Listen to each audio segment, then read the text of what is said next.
اعوذ باللہ من الشیطان الرجیم بسم اللہ الرحمن الرحیم۔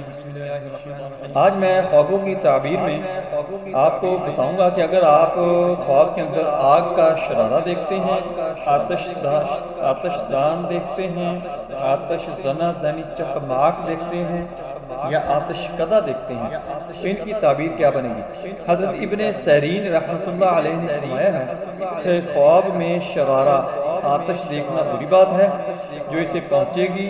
اگر آگ کے شرارے اس پر بے قیاس پڑیں تو دلیل ہے کہ محنت اور بلائے سخت میں گرفتار ہوگا۔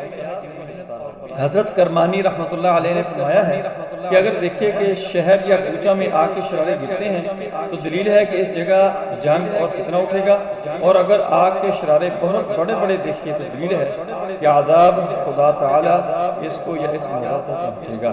فرمان حق تعالی ہے انہا ترمی